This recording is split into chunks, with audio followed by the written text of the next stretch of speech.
আসসালামু আলাইকুম। শীর্ষবিন্দুর স্থানাঙ্কের মাধ্যমে আজকে ক্ষেত্রফল কিভাবে নির্ণয় করে সেটা দেখাবো। স্থানাঙ্ক জ্যামিতির ভিতরে দেখো, স্থানাঙ্ক জ্যামিতিতে তিনটা শীর্ষবিন্দু, চারটা, পাঁচটা, ছয়টা যে কোনো শীর্ষবিন্দু দেওয়া থাকলে এই শীর্ষবিন্দুর সাহায্যে ক্ষেত্রফল নির্ণয় করা যায়। এখানে 12 নম্বর অঙ্কটার দিকে তাকাও, দেখো তাহলে আমরা শীর্ষবিন্দুর স্থানাঙ্কের মাধ্যমে ক্ষেত্রফল বের করব।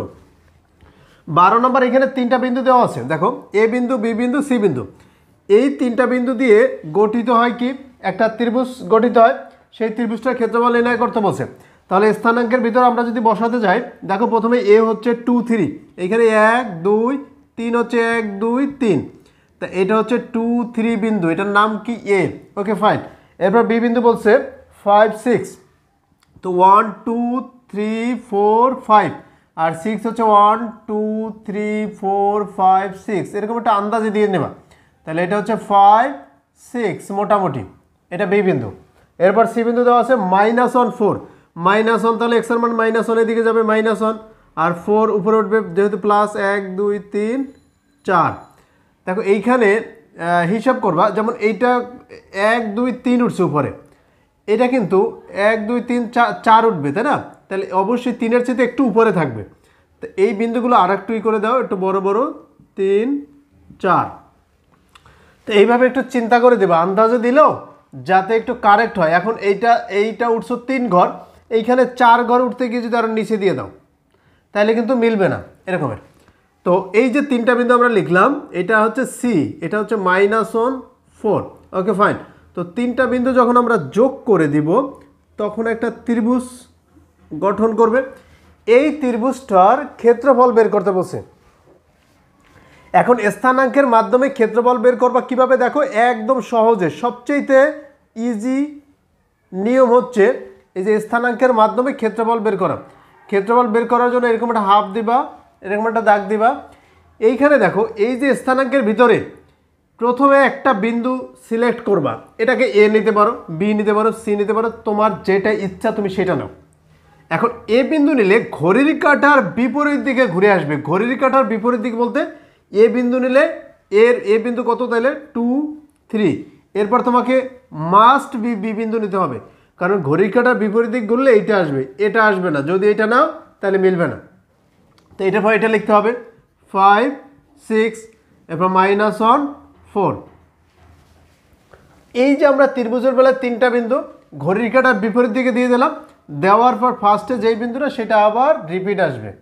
দেখো এই, তাহলে নিয়ম হচ্ছে তোমাকে যে কোনো একটা বিন্দুকে সিলেক্ট করবা, তারপরে ঘড়ির কাঁটার বিপরীত দিকে। এখন এইখানে তুমি যদি 5 6 থেকে শুরু করতাম, যে না আমি 5 6 থেকে স্টার্ট করব, তাহলে 5 6 এর পর ঘড়ির কাঁটার বিপরীত দিক কে পরে, এটা পরে, এটা লিখবা -1 4, তারপর কে এইটা 2 3, আবার প্রথম যেটা লিখছো সেটা আবার লিখতা 5 6, তারপর নিয়ম মোতাবেক ক্ষেত্রফল বের করতাম।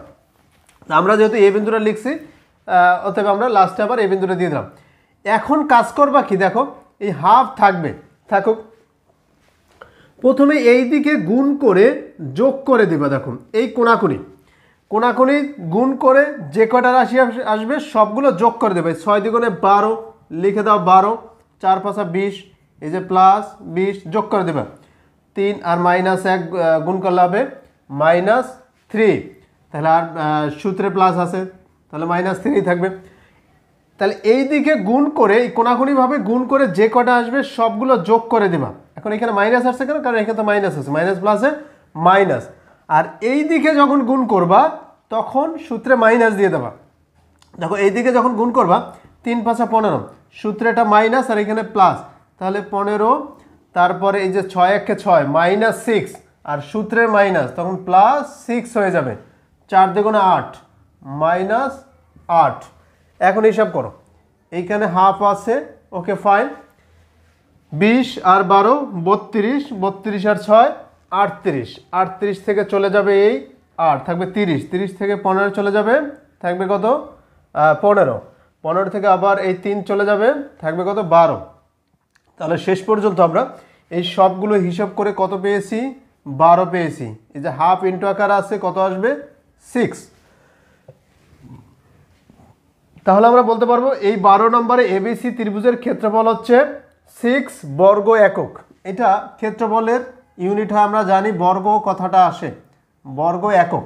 একক কেন? কারণ এইখানে বলে দেয় নাই যে মিটারে বা সেন্টিমিটারে বা কিসে কি, এগুলো বলে দেয়নি।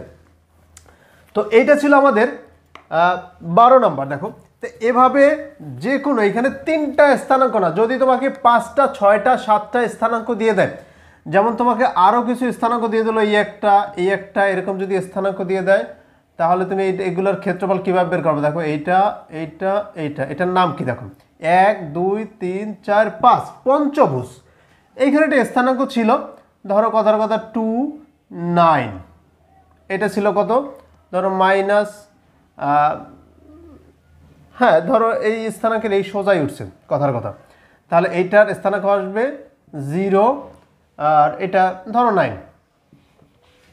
তো ঘড়ির কাঁটার বিপরীত দিকে তুমি যদি নিতে চাও তাহলে এ বিন্দু নিবা, তারপরে বি বিন্দু, তারপরে এইটা, তারপরে এইটা, তারপরে এইটা। ক্লিয়ার? তার লাস্ট আবার এটা নিতে হবে, যেটা থেকে শুরু করবা। তাহলে এই যে একটা পঞ্চভুজ, প্রথমে একটা বিন্দু নিবা, তারপরে ঘড়ির কাঁটার বিপরীত দিকে পরের বিন্দুগুলো বসাবা। যদি এইটা নাও, তারপর এটা লাস্ট পর্যায়ে আবার এটা দিয়ে দেবা। Okay fine. এবার 13 নম্বরটা দেখো। 13 নম্বর কি বলছে? 13 নম্বর বলছে একটি ত্রিভুজের 3টি শীর্ষ। একটা ত্রিভুজ দিয়ে দিয়েছে যার 3টা শীর্ষবিন্দু, একটা হচ্ছে 1 3 5 1 1 3 আর বি হচ্ছে 5 1, এরপর হচ্ছে 3R, সি হচ্ছে 3R। দেখো এই 3টা বিন্দু আমরা যদি স্থানাঙ্কের মধ্যে বসাই তাহলে 1 3, এই যে 1 3 1 2 3, এটার নাম হয়ে যাবে 1 3। Okay fine. বি হচ্ছে 5 1, তাহলে 1 2 3 4, ধরো এরকম করে 5 1, এই যে 1, এটার নাম হয়েছে 5 1। Okay fine. সি নাম্বারটা হচ্ছে 3R, 1 2 3। এখন আর এর মান কোথায় হইতে পারে? দেখো আর এর মান যেহেতু পজিটিভ বলছে, ঠিক আছে, কিন্তু আর এর মান এই সোজা উঠতে পারে। তো এই সোজা উঠলে ত্রিভুজটা কীরকম হবে? এদিকে দিয়ে এদিকে, তার মানে এই বিন্দুটা নিচে পড়ে থাকে। আর যদি আর এর মান এইখানে হতে পারে, তো এইখানে এদিকে যেতে পারে, তখন ত্রিভুজটা হবে এইভাবে, এরকম যাবে, এরকম যাবে, এরকম আসবে, রাইট? তখন ঘড়ির কাঁটা বিপরীত দিকে সাজালে দেখো এইটার পর কিন্তু এইটা চলে আসে। আর যদি আর এর মান, যদি বলো যে আর এর মান 1 কথার কথা, তখন কিন্তু আর এর মান এই যে এক ঘর উপরে উঠবে, তখন কিন্তু ক্ষেত্রফলটা আসবে এরকম করে। তখন দেখো ঘড়ির কাঁটা বিপরীত দিকে, এইটার পর কিন্তু এই বিন্দুটা আসে, এতে ঘড়ির কাঁটা বিপরীত দিকে ঘুরে আসলে, ঠিক আছে, এটা যদি 3R হয়।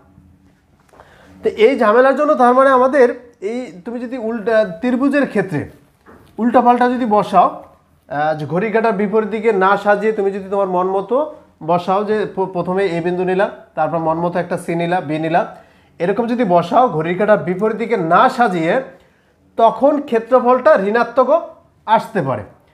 তো আমরা এইখানে কাজ করি সিরিয়ালভাবে যেভাবে দেওয়া আছে আমরা সেভাবেই ক্ষেত্রফল বের করার জন্য বিন্দুগুলো বসিয়ে দিই। আমরা তো আর জানি না ঘড়ির কাঁটার বিপরীতে কোনটার পর কোনটা। তাই এখানে হাফ দিয়ে দেই, এ বিন্দু দিয়ে দিলাম 1 3, এই যে 1 3 5 1 3R, এই ফার্স্ট আবার 1 3।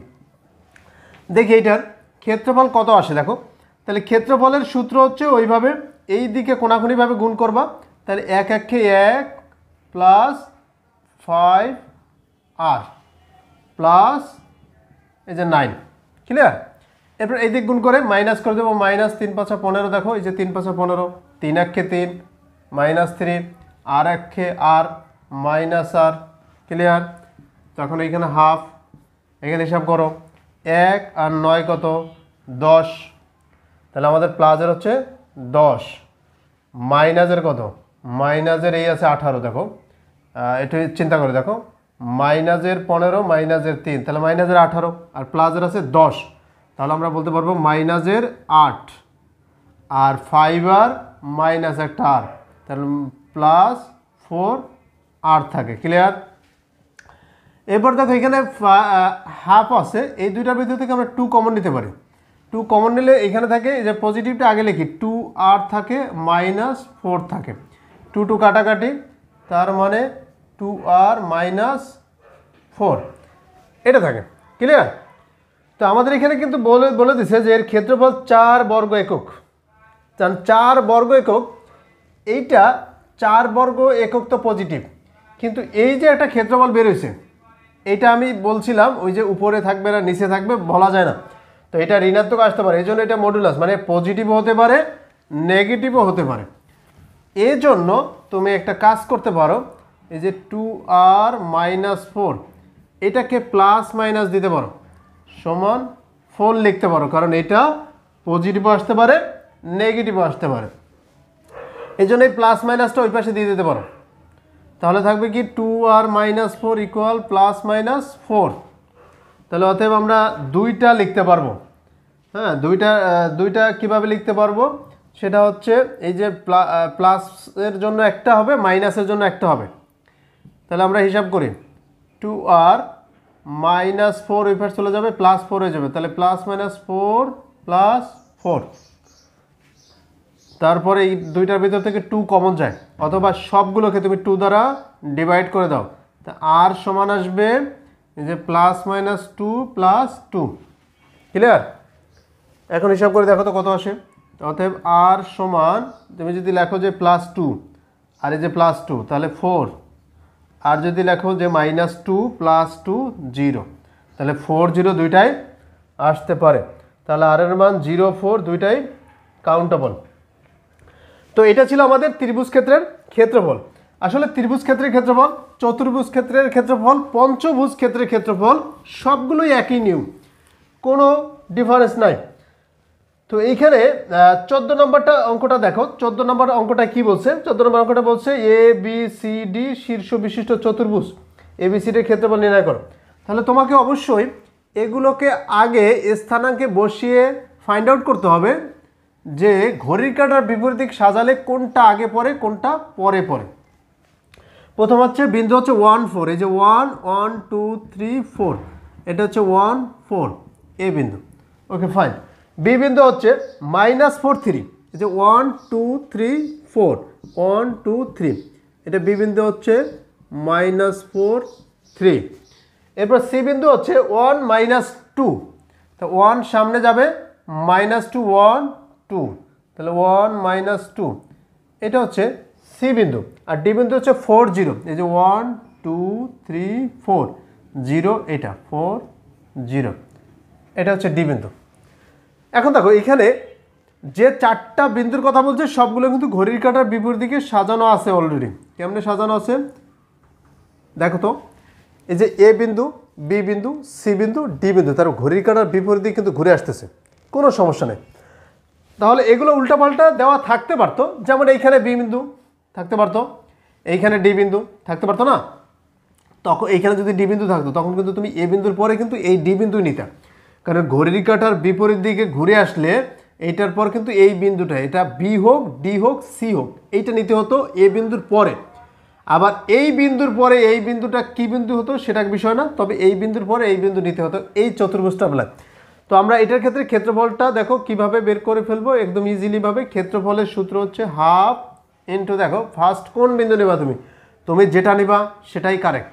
এ বিন্দু নিতে পারো, বি বিন্দু, সি বিন্দু, ডি বিন্দু। যেহেতু আমাদের এ বিন্দু থেকে দেওয়া আছে আমরা নিতে পারি 1 4, তুমি এইটা নিলে তারপর এটা বসাবো, তারপর এটা হয়ে যাবে। তো এটা -4 3, তারপর এটা নেবা 1 -2, তারপর এইটা 4 0। এরপর এই যে চতুর্ভুজের ক্ষেত্রে 4টা বিন্দু বসাইছো, এরপর ফার্স্টে যেটা দিছো এটা বসাই দাও 1 4। এখন হিসাব করে দেখো তো, দেখো এখানে এইদিকে গুণ করবা, এই যে হাফ তো থাকবেই, তা 3 1 3, এই যে 4 2 8, মাইনাস মানে যে প্লাস 8, আর এখানে প্লাস, তা প্লাস 80 হয়। 1 আর 0 গুণ করলে 0 হয়, দেওয়ার দরকার নেই। 4 4 16 প্লাস 16, এইদিকে দেখো 4 4 16 মাইনাস 16, আর সূত্রে মাইনাস আছে তাহলে প্লাস 16 হয়ে যাবে। এরপর এইদিকে 3 1 3, এই যে সূত্রে -3, এইদিকে যখন গুণ করবা তখন মাইনাস করে দেবা। 4 2 8 -8, আর সূত্রে মাইনাস, তাহলে +8, 0 আর 1 গুণ করলে 0, এটা দেওয়া লাগবে না।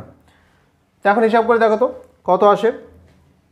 দেখো এই আছে 8 8 16, আর এই দুইটা 16, তো 3 16 48, 48 আর এই আছে 3 51। আচ্ছা এই +3 -3 কাটা, এরকম কাটাকাটি করার দরকার নেই, তোমরা হিসাব করে লিখে দেবা এই দুইটা কাটাকাটি, আর বাকিগুলো 3 ষোলো 48 থাকে, তাহলে হাফ ইন্টু 48, তাহলে 48কে হাফ দ্বারা ইন্টু করলে অবশ্যই 24 বর্গ একক। তাহলে দেখো 14 নম্বরে আমাদের ক্ষেত্রফল বের হয়েছে কত, 24 বর্গ একক। তো এভাবে কোনো বিন্দুর স্থানাঙ্ক যদি দিয়ে দেয় কোনো এই যে স্থানাঙ্ক জ্যামিতির ভিতরে, তাহলে তুমি ঘড়ির কাঁটার বিপরীত দিকে এভাবে সাজিয়ে ক্ষেত্রফল বের করতে পারো। এটা শুধু চতুর্ভুজের বেলায় না, পঞ্চভুজের বেলায় না, ষষ্ঠভুজ, মানে যে কোনো ভুজের বেলায়, এটা ত্রিভুজ, চতুর্ভুজ, পঞ্চভুজ, ষষ্ঠভুজ, সপ্তভুজ, যে কোনো ভুজের বেলায় ঘড়ির কাঁটার বিপরীত দিকে সাজিয়ে ক্ষেত্রফল বের করতে পারবা। এই ছিল আমাদের আজকের পর্বে বিন্দুর স্থানাঙ্কের মাধ্যমে কিভাবে তুমি ক্ষেত্রফল বের করবা। আগামী পর্বে আমরা 11.2 অনুশীলনের যতগুলো অঙ্ক আছে সবগুলো নিয়ে মোটামুটি বিস্তারিতভাবে আলোচনা করব। সেই পর্যন্ত ভালো থেকো, আল্লাহ হাফেজ।